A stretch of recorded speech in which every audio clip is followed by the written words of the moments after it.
Bueno, entonces es muy importante, ¿cierto?, tener en cuenta que los conceptos y las recomendaciones establecidos en las guías que tenemos en este momento desde el nivel nacional, lo que, lo que pretenden es orientar, ¿cierto?, la gestión del manejo de los pacientes que tenemos como casos probables y para hacer el diagnóstico como tal de COVID-19, pero cada caso se debe manejar de manera individualizada, ¿sí? No podemos hablar de generalidades. ¿Por qué? Porque cada situación o cada paciente va a tener situaciones particulares. Para la elaboración de esta presentación, la doctora pues María Fernanda básicamente hizo consultas en todas las fuentes bibliográficas confiables. ¿Con el objetivo? ¿Con qué objetivo? Pues con que el objetivo de que ustedes puedan tener información que les permita hacer el manejo adecuado de los pacientes, ¿sí?, que estén actualizados con la normativa vigente y que podamos tener los cambios actuales sobre diagnóstico, tratamiento y pues la parte de farmacoterapia para COVID-19. Vamos a hablar de algo muy importante que son los equipos de protección personal. Los elementos de protección personal precisamente están diseñados ¿para qué? Para prevenir en el personal de salud el posible contagio con COVID-19, ¿sí?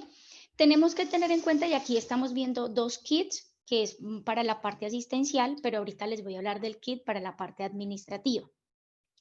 En este orden de ideas, si tenemos procedimientos que generan aerosoles, ejemplo, las intubaciones, la toma de la muestra, obligatoriamente, ¿qué debe de tener la persona que está haciendo este tipo de procedimientos? ¿Sí? Debe de tener de manera obligatoria zapatos cerrados. Las polainas o el uso de polainas es opcional, pero obligatoriamente tiene que ser zapato cerrado.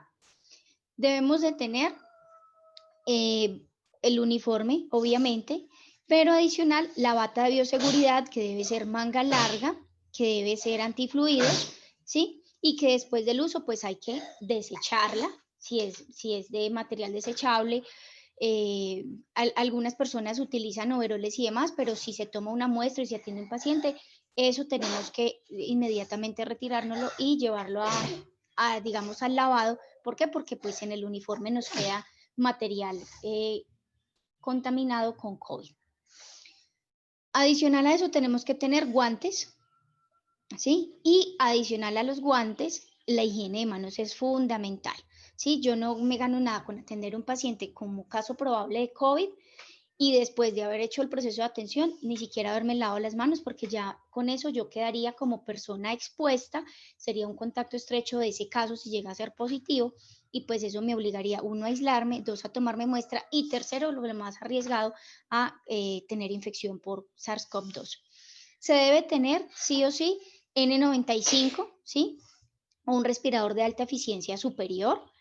Debemos de tener protección ocular, llámese monogafas o careta, y de manera opcional se encuentra el gorro. Si la persona no va a realizar procedimientos que generen aerosoles, ejemplo, la valoración clínica, el examen físico, la administración de medicamentos, ese tipo de procedimientos que no generan aerosoles, ¿qué debe de tener? Pues todo lo anterior, pero en la protección respiratoria se debe contemplar el uso de mascarilla quirúrgica y no es obligatorio el N95, ¿de acuerdo? Ahora, si si estamos en la parte administrativa, hablemos de los espacios, por ejemplo, de facturación. La persona que hace el proceso de facturación tiene separación o protección física, ¿sí? Entonces, esta persona que debe tener mascarilla quirúrgica y protección ocular. Para la parte administrativa, quienes tienen contacto con los pacientes, si hay barreras físicas, mascarilla quirúrgica y protección ocular. Si no hay barreras físicas, deben de tener N95 en ese momento. ¿Por qué? Porque el paciente en ese momento puede toser, ¿sí? Y si tiene una mascarilla de tela o si no tiene ningún tipo de protección y mi personal está ahí expuesto con una mascarilla quirúrgica, recuerden que la mascarilla quirúrgica en esos casos no nos da protección frente a los aerosoles. Entonces, si no hay protección, si no hay barreras físicas, debe de tener tanto protección ocular como N95. Siguiente, por favor. Vamos a hablar entonces de las definiciones de caso y aquí sí quisiera que pues prestáramos toda la atención porque de esto depende el diagnóstico oportuno de los casos. Entonces, tenemos 4 definiciones en este momento vigentes. La primera definición es el caso probable de infección respiratoria aguda grave, ¿cierto? Lo que conocemos como un IRAC o enfermedad por COVID-19 grave. Esta persona que debe tener al menos uno de los siguientes síntomas. Fiebre cuantificada mayor o igual a 38 grados, tos, dificultad respiratoria, y si hablamos de una persona con un IRAC, pues generalmente los pacientes llegan con dificultad respiratoria, dolor de garganta, fatiga o astenia, pérdida del olfato, pérdida del gusto y que requiera hospitalización. Entonces, debe tener cualquiera de esos síntomas y que requiera hospitalización, pero ojo, que cumpla por lo menos con algunas de las siguientes condiciones. ¿Y cuáles son esas condiciones? Historial de viaje en zonas de circulación viral, ¿sí? En los 14 días anteriores al inicio de síntomas. Por ejemplo, en Armenia tenemos transmisión local comunitaria. Básicamente que en todo el departamento nosotros ya tenemos transmisión local comunitaria. Entonces, si llega un usuario y dice, es que yo estuve en Armenia la semana pasada y hoy llega con fiebre, o hoy llega con tos, o hoy llega con pérdida del olfato, del gusto, eso ya lo ubica como caso probable. Y si requiere hospitalización, sería una definición tipo 1. Adicional, puede ser también o un trabajador de la salud o de la protección social de la adolescencia o del adulto mayor, ejemplo, el personal que trabaja en el ancianato del municipio, que llegue con al menos alguno de esos síntomas y que requiera hospitalización. Que tenga antecedente de contacto estrecho. ¿Qué es contacto estrecho? Haber tenido contacto con un caso positivo en los últimos 14 días, ¿sí? O que además tenga contacto con un caso probable, ¿sí? Entonces, por ejemplo, podemos tener el caso en el que llega el usuario donde a un familiar le tomaron ya muestra, no ha salido el resultado, pero esta persona nos llega con dificultad respiratoria evidente, requiere manejo intrahospitalario, hay que hacerle un proceso, digamos, de remisión, Sí, esa hacer persona se le debe tomar muestra. Adicional a eso, también si es un miembro de fuerzas militares, de la policía, pues establecimientos penitenciarios no aplica, digamos, en el contexto del municipio. Grupos étnicos como cuáles, ustedes tienen población indígena, situación de calle, habitantes de calle, personas privadas de la libertad que a ustedes les han hecho traslados de población privada de la libertad a la estación del municipio o personas migrantes. Personas en alta movilidad en virtud de su ocupación laboral, ejemplo, los domiciliarios, pero hay personas que no solamente hagan, digamos, no hay servicio de domicilio expresamente como en una ciudad, pero sí, por ejemplo, las personas que trabajan en las revolterías, en los supermercados, en sitios donde hay mucha confluencia pues de otras personas que demanden el servicio, entonces no es solamente el que se mueva en su actividad laboral, sino quien tenga un contacto con muchas personas en su ejercicio laboral. Personas mayores de 60 años o personas que tengan alguna comorbilidad como cual, diabetes, enfermedad cardiovascular, cáncer, VIH, cualquier otra inmunodeficiencia, EPOC, hipotiroidismo, asma, personas que utilicen corticoides porque los corticoides generan inmunosupresión, personas malnutridas y la malnutrición es o la desnutrición o la obesidad y personas con consumo de tabaco. O una persona a la que le hayan hecho una prueba serológica, es decir, una prueba en sangre que tenga anticuerpos IgM positivos, a esa persona también hay que tomarle prueba para COVID y más si nos llega con un IRAC.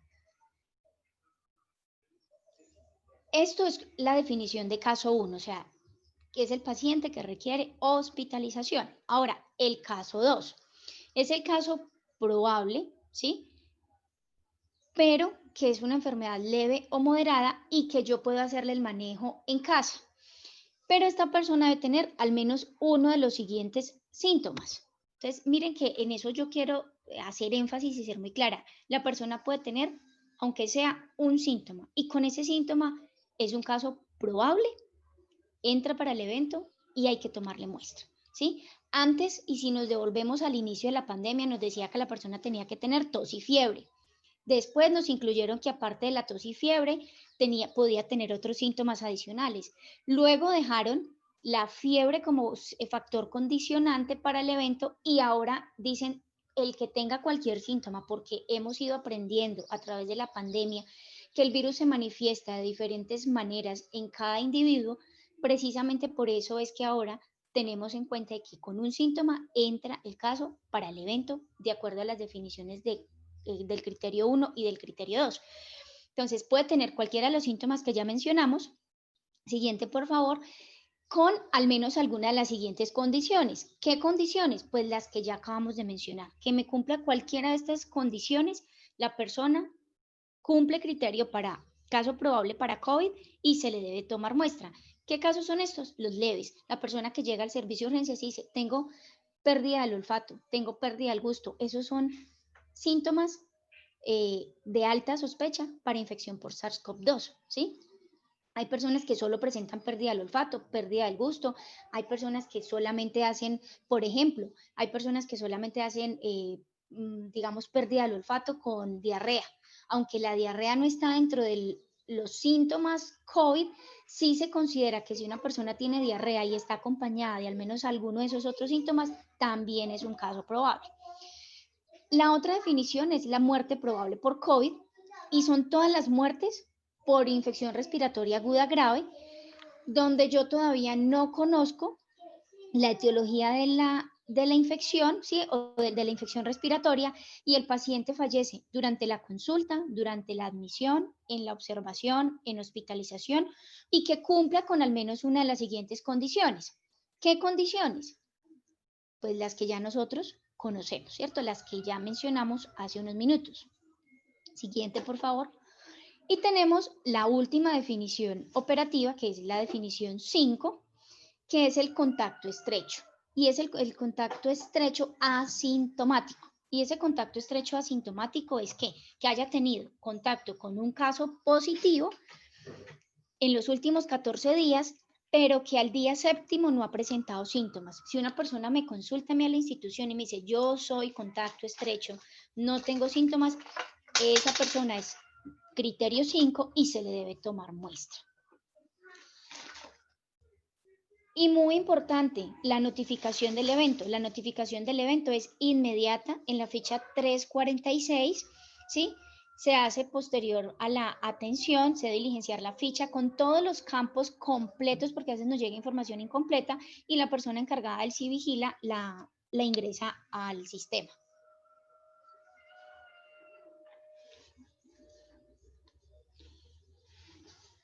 Y pues aquí tenemos la interpretación de pruebas. Yo esta parte se la voy a dejar a la doctora María Fernanda. Quisiera preguntarle si en este momento tienen alguna duda o pregunta al respecto. Continuando ahorita entonces con la interpretación de pruebas, todos sabemos que existen 3 tipos de pruebas, 2 confirmatorias y una que no es confirmatoria. Las confirmatorias son la RT-PCR y la antigénica. Entonces, si yo tengo un paciente con una PCR positiva y las pruebas serológicas negativas, un paciente que es positivo. Sin embargo, si yo tengo un paciente que tengo IgM o IgG positiva, dependiendo de IgM, nos habla de infección reciente, IgG de infección resuelta o infección tardía, pues vamos a tener ahí la probabilidad y todo caso debe ser confirmado por una RT-PCR. Bueno, hablando de las generalidades de la atención para pacientes COVID, lo primero que les voy a hablar son las recomendaciones antes de tener contacto con el paciente o en el momento exacto de la atención. Primero debemos mantener una distancia mínima de 1 metro con el paciente, nunca saludar de mano al paciente, lo que dijo la jefe Lina ahorita, siempre un lavado de manos antes y después de tocar al paciente y todos los elementos de protección personal indicados para la realización del examen físico. Como también lo mencionamos, cuando el paciente consulte con síntomas como fiebre, dificultad respiratoria, tos seca, dolor de garganta y otros síntomas como astenia, anosmia o rinorrea, se configura el caso como un caso probable para SARS-CoV-19. Cuando tenemos este diagnóstico en la probabilidad hasta este momento, tenemos que evaluar 2 cosas. Lo primero son factores de riesgo. ¿Cuáles son los factores de riesgo que ya han sido identificados? Paciente mayor de 60 años que cuente con alguna comorbilidad, como enfermedad cardiovascular previa, enfermedad pulmonar obstructiva crónica, diabetes mellitus, enfermedad renal crónica, cáncer o inmunosupresión. Inmunosupresión llámese VIH, quimioterapia o que se esté en tratamiento esteroideo a altas dosis. Posterior a esto, después del examen físico, pues yo voy a identificar unos signos como los factores, signos como la frecuencia respiratoria, en este caso, si está mayor a 24 respiraciones por minuto, si yo al examen físico evidencio crépitos, o es un paciente que tiene una saturación por debajo del 95% del medio ambiente, este paciente me debe prender alarmas. ¿Qué significa que me debe prender alarmas? Es un paciente que tengo que hacer un examen físico detallado, una evaluación de signos clínicos más a fondo y de esta manera pedir marcadores de mal pronóstico. Si ustedes leen los lineamientos clínicos del ministerio, nos habla de una cantidad de marcadores de mal pronóstico que soy consciente que en un primer nivel no los vamos a tener. Sin embargo, dentro de este listado vamos a hacer los que tengamos disponibles en la institución. Ejemplo, un hemograma BCG, si se tienen las bilirrubinas, una función renal como bunicreatinina y un electrocardiograma. Posterior a esto vamos a hacer una radiografía de tórax y vamos a dividir este paciente en dos. Si yo tengo, después de hacerle los marcadores de mal pronóstico y una radiografía de tórax, veo que la radiografía de tórax me muestra opacidades o me muestra consolidaciones que ya han sido descritas por COVID,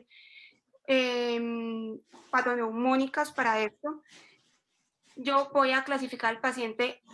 Sí, voy a hacer la clasificación ATS del 2007. Esta clasificación ATS del 2007, ¿qué me dice? Me va a decir si el paciente amerita o no ingreso a la UCI. Si yo posterior a esta evaluación identifico que el paciente tiene un criterio mayor o 3 criterios menores positivos, ese paciente se va a ir remitido con criterio de ingreso a la UCI. Es importante identificar esto porque recordemos, si ustedes son, pues ustedes me imagino que son conscientes de la dinámica que es remitir un paciente al Hospital San Juan de Dios, no es un proceso fácil. Entonces, el Hospital San Juan de Dios que está pidiendo ahora que si van a urgencializar un paciente en falla ventilatoria o un paciente que ustedes decidieron intubar, sea comentado previamente. ¿Para qué? Para que ellos estén esperando al paciente. Yo sé que es un proceso difícil, pero es un proceso que tiene que trabajarse articuladamente para mejorar así la recepción de estos pacientes en el San Juan de Dios. Dentro de estos evaluadores de mal pronóstico que les comenté, tenemos la linfopenia menor de 800 células, LDH mayor de 350 unidades internacionales, que el paciente esté desaturado, dímero D elevado, troponina elevado, un electrocardiograma alterado, PCR elevada o una radiografía de tórax anormal. Sí, continuando con la evaluación de este paciente, yo digo que es un paciente que tiene alteración en los marcadores de mal pronóstico, una radiografía de tórax alterada, pero no cumple con los criterios ATS para ingreso a la UCI. Igualmente, ustedes por ser un primer nivel deben remitirlo, pero con criterios de ingreso a hospitalización en sala COVID. Si por otro lado yo identifiqué, ejemplo, una paciente de 65 años con antecedente de diabetes mellitus, está controlada, va a todos sus controles, es una paciente que no tiene marcadores de mal pronóstico alterados y tiene una radiografía de tórax normal, yo le voy a hacer la escala CRB 65. Esa es una modificación de la que conocemos como CUR 65, en el cual vamos a evaluar la confusión del paciente, la frecuencia respiratoria, la tensión arterial sistólica y la edad mayor a 65 años. Perdón. Si de posterior a esta evaluación del criterio CRB 65 identifico que el paciente tiene más de 0 puntos, es decir, cumple con al menos uno de los criterios antes mencionados, es un indicador de riesgo aproximadamente, no es un indicador, perdón, mayor de 0.9 de mortalidad y ese paciente amerita ser hospitalizado para vigilancia y en este caso pues traslado para que le hagan los marcadores de severidad que no disponemos en primer nivel. Si posterior a la evaluación del criterio CRB, del criterio CRB 65 identifico que es un paciente con una puntuación de 0, es un paciente con bajo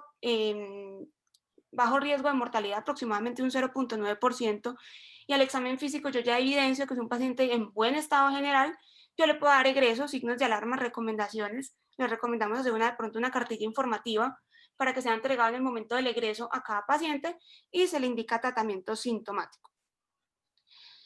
Por otro lado, es muy importante, sobre todo ustedes que pues abarcan alguna parte de la zona rural del municipio, que se identifique, por ejemplo, en un paciente sin factores de riesgo, que al examen físico yo no encontré ninguna alteración tanto del patrón respiratorio ni de la saturación al medio ambiente, se les debe valorar las condiciones socioeconómicas y geográficas que imposibiliten el seguimiento de este paciente o el acceso rápido a un servicio de salud en caso de un deterioro clínico repentino.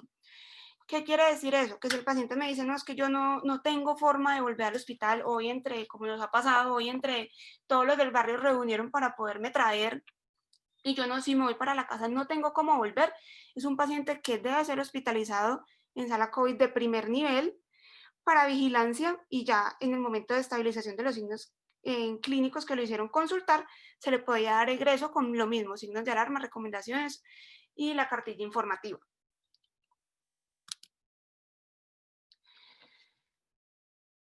Para la atención de un paciente en primer nivel, estas son unas indicaciones que da el lineamiento del Ministerio de Salud y Protección Social sobre un paciente no grave y es enfocado solamente a manejo en primer nivel. Aquí yo no les voy a hablar ni del PIP, ni de nada que tenga que ver con manejo que se haga por especialista o en un nivel superior. Entonces, ese es el manejo que se le debe dar, por ejemplo, a un paciente que llegue en un estado grave, sino que tenga algún patrón de dificultad respiratoria. Entonces, a ese paciente yo le voy a dar oxigenoterapia, idealmente con máscara de filtro exhalado, pues yo soy consciente de que no en todas las instituciones se tiene.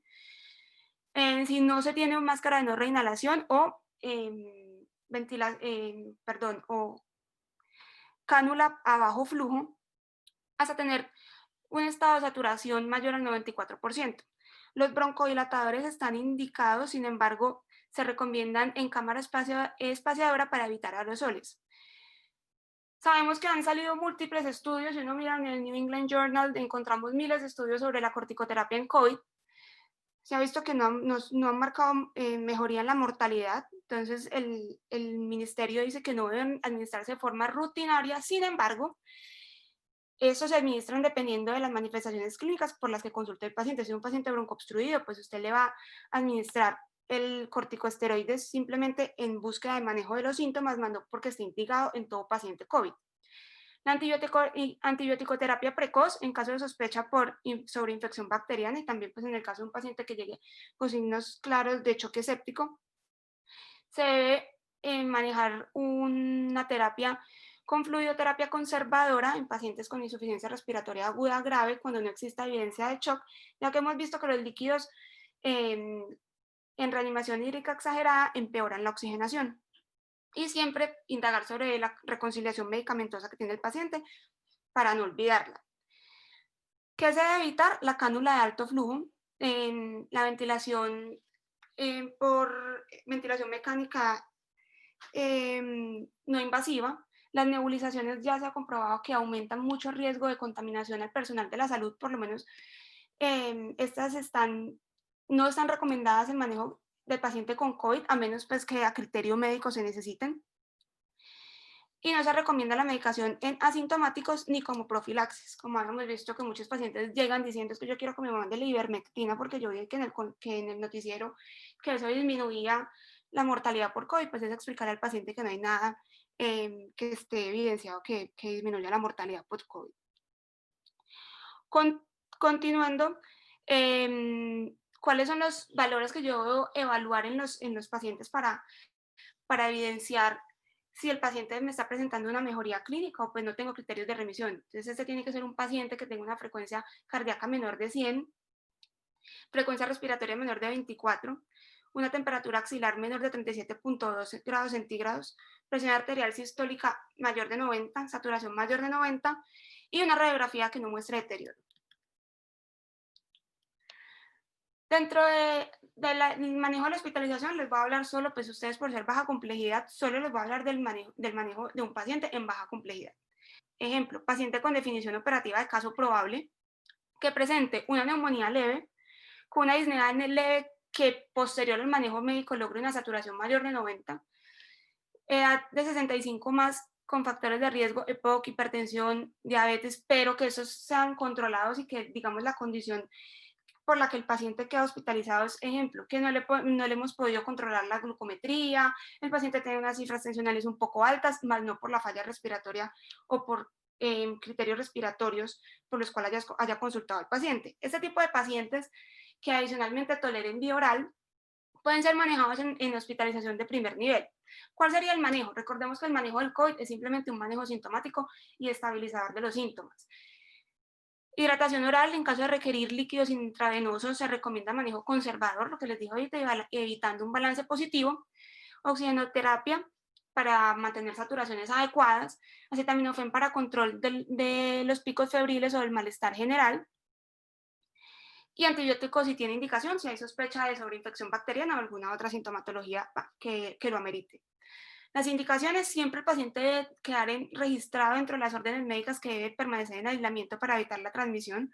Tiene que tener una monitorización de los signos vitales cada 4 horas que incluya oximetrías y siempre dejar claro que en dado de que presente una evolución desfavorable se debe remitir con la mayor prontitud a un tercer nivel.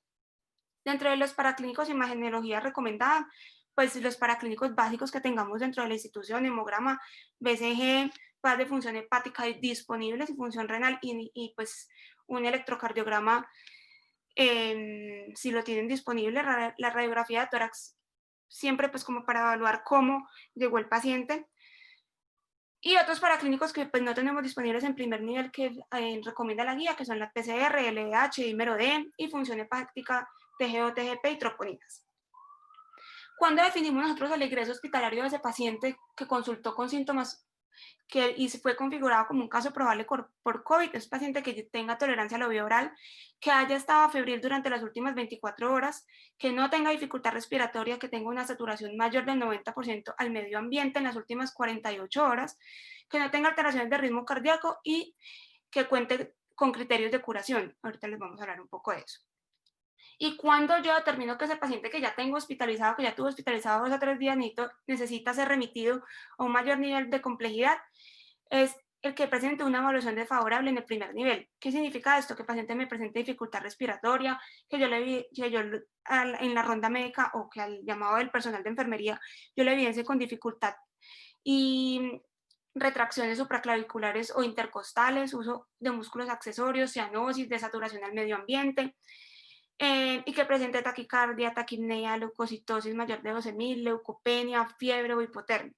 O que adicionalmente pues ya le estemos sospechando una disfunción de órgano, que tenga hipotensión, alteración neurológica, oligúrico o con alguna falla cardiovascular. Cuando llega todo caso probable de COVID, yo tengo que clasificarlo. ¿Cómo lo va a clasificar? De acuerdo a la severidad. La severidad de un paciente se clasifica en 4 básicamente, pero en un paciente sintomático en 3. El paciente crítico es el paciente que me llega con insuficiencia respiratoria, choque séptico o disfunción o falla de múltiples órganos. Este paciente, pues sin duda, tiene que ir a un manejo en UCI. Para un manejo interdisciplinario es el paciente que yo voy a remitir de inmediato. Previamente tratar de, como les dije, comentarle al San Juan de Dios para que lo estén esperando, pero si no, pues ni modo. El segundo de los casos es el paciente con un cuadro severo. Este es el paciente con disnea, dificultad respiratoria. Pues no tenemos cómo calcular el índice de Kirby, pero que yo adicionalmente vea en la radiografía unos infiltrados pulmonares mayor del 50%, o un paciente que adicionalmente tenga mayor de 60 años y con las comorbilidades que ya les comenté. Este paciente indudablemente va a requerir un manejo en hospitalización, y por las múltiples comorbilidades y clínica que presenta, pues es preferible remitir el paciente a tiempo. El último caso en los pacientes sintomáticos es el caso leve. Yo ahí lo puedo dividir en dos. Un paciente sin neumonía. Ese paciente puede ser manejado de manera domiciliaria. Ese se le va a indicar el aislamiento domiciliario supervisado. Se le enseña sobre el uso de modalidades de atención domiciliario telemedicina dependiendo pues de lo que le ofrezca la EPS, actividades de teleorientación y en caso de requerirle pues el oxígeno domiciliario. La otra opción que tenemos es el paciente que tiene clínica leve con una neumonía leve. Este paciente puede ser manejado en hospitalización en bajo nivel se le calcula, por ejemplo, el CRB65, perdón, y si es menor de 0, pues podría quedarse en un primer nivel. Todos los pacientes adultos mayores con factores de riesgo, como ya los mencioné, incluido el social con neumonía leve, se hospitalizan en la baja, mediana o alta complejidad, ya de acuerdo pues al criterio del médico tratante. Pero si es un paciente que tiene un cuadro neumónico leve, un paciente controlado y que no tenga, digamos, apoyo familiar, pues un paciente que se podría quedar en vigilancia clínica en un primer nivel. Y el paciente asintomático es el paciente que tuvo el contacto estrecho, a él se le va a indicar el aislamiento con autocontrol supervisado por parte de la EAPB, y ese paciente pues se le va a hacer toda la ficha de notificación, se le ordena la prueba para realización en 7 días después del último contacto y se da el ingreso con signos de alarma y recomendaciones generales. Ahora les voy a hablar de varios puntos claves. ¿Cómo considero yo que un paciente es un caso recuperado? Es decir, me llega al hospital una persona que me dice es que yo hace 10 días empecé con los síntomas, me dijo la EPS que tenía que volver a consultar a los 10 días, a mí nadie me ha llamado, entonces yo vine al hospital. Entonces, la definición de caso recuperado es un paciente que ya ha estado en aislamiento obligatorio con gotas y por contacto por 10 días desde el inicio de los síntomas y que al menos en las últimas 72 horas, es decir, en los últimos 3 días del aislamiento, ha estado sin fiebre, sin el uso de antipiréticos y con la mejoría de los síntomas respiratorios. Puntos claves aquí: la tos y la anosmia puede durar incluso hasta 6 semanas. Entonces, es preguntar por la mejoría. No esperemos que el paciente llegue sin tos a los 10 días, sin embargo, siempre es indagar por la mejoría. Importante resaltar que este paciente no necesita prueba confirmatoria, pues prueba diagnóstica con resultado negativo para reintegro de las actividades laborales. Y muchas empresas lo están exigiendo y hay que dejarle claro al paciente que solamente con la copia de la historia clínica y que quede claro que es un caso recuperado, con eso es suficiente para el reintegro laboral. En segundo, el punto que les quería traer es el tiempo de aislamiento obligatorio. El tiempo de aislamiento obligatorio tiene que quedar siempre escrito dentro de las indicaciones médicas. El paciente se va y no se acuerda si el médico le dijo que eran 7, 10, 15 o 20 días que tenía que estar en la casa, por eso siempre tienen que quedar como una indicación médica. Entonces se debe indicar el aislamiento obligatorio 10 días a partir desde el inicio de los síntomas, y en los pacientes asintomáticos se deben aislar de manera obligatoria 14 días. Si en los últimos 10 días del aislamiento, es decir, el paciente ya lleva 10 días de aislamiento y sigue con los síntomas, debe requerir una valoración médica en búsqueda de complicaciones asociadas o diagnósticos diferenciales. También, importantísimo, debe quedar dentro de las indicaciones de orden médicas el aislamiento del núcleo familiar. ¿Por qué? Porque esa otra persona, ese es el único sustento que tiene, por decirlo así, la pareja, el esposo o la mamá o alguien que vivan dentro del mismo núcleo familiar para mostrar como sustento en el trabajo. Entonces, siempre debe quedar que todo el núcleo familiar debe permanecer en aislamiento.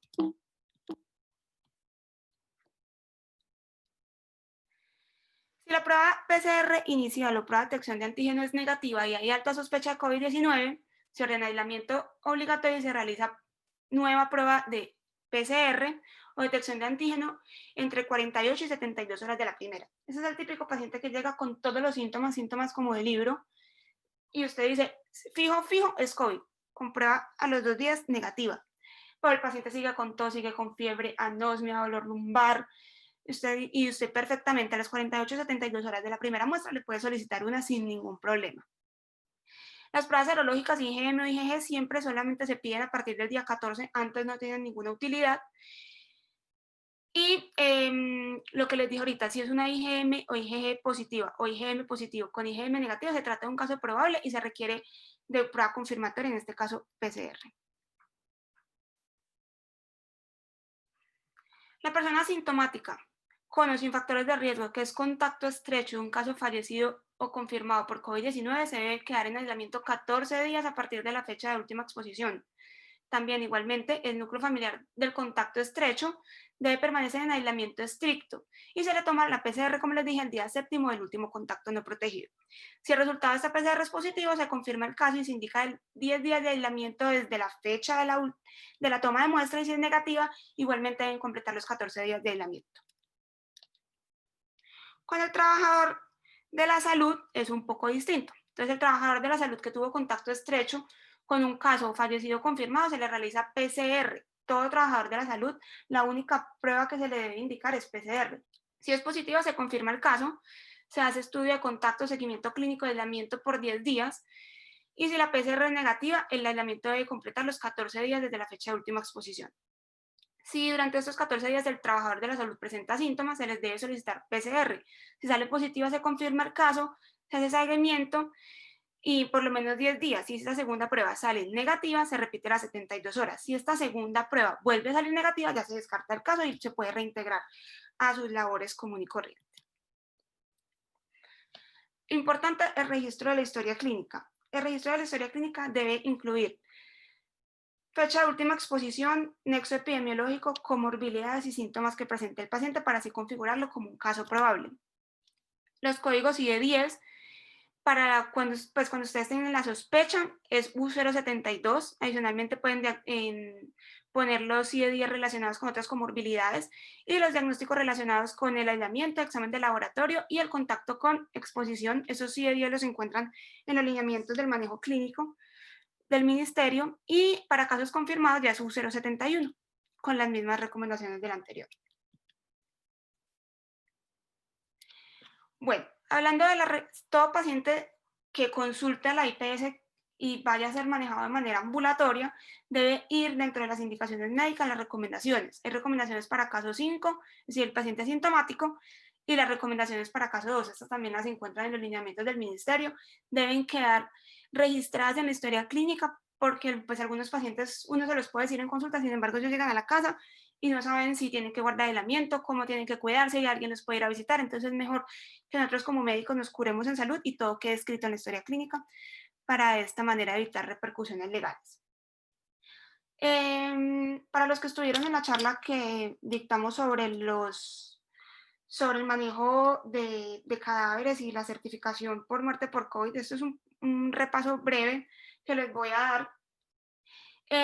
Cuando tengamos casos de defunciones por COVID-19 o por sospecha, se debe hacer el formato de autopsia verbal. Aquí se recolectan datos clínicos, nexos epidemiológicos y comorbilidades y al final se hace una clasificación del caso según el médico que certificó la muerte. Esta autopsia verbal también está indicada en caso de que llegó el paciente sin signos vitales, con un familiar mal informante, donde no tengamos ni un solo registro de historia clínica que nos haga, por decirlo así, tener una sospecha de por qué el paciente murió, también está indicado hacer la autopsia verbal. Para la certificación de casos por COVID-19, la certificación debe ser una cadena de eventos que mejor expliquen las causas que desencadenaron el fallecimiento. Este debe ser de una secuencia lógica que ya les voy a mostrar un poco cómo se hace para los que, repito, no estuvieron en la capacitación pasada. Entonces, en la primera línea, que es la causa directa, se relaciona la condición patológica que haya causado directamente la muerte y que tuvo el menor tiempo de exposición. Ya les voy a mostrar unos ejemplos.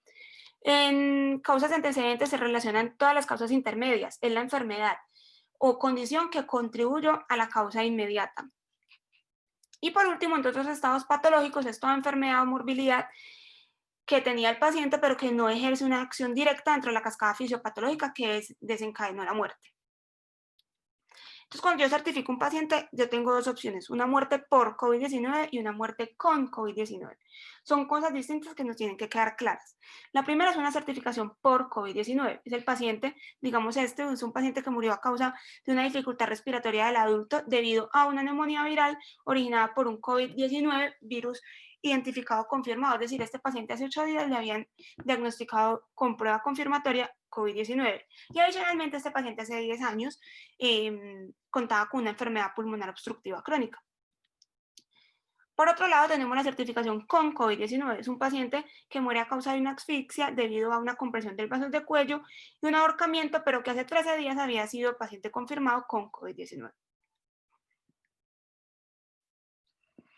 Esto era todo lo que teníamos para contarles el día de hoy. No sé si tengan alguna pregunta hasta ahora.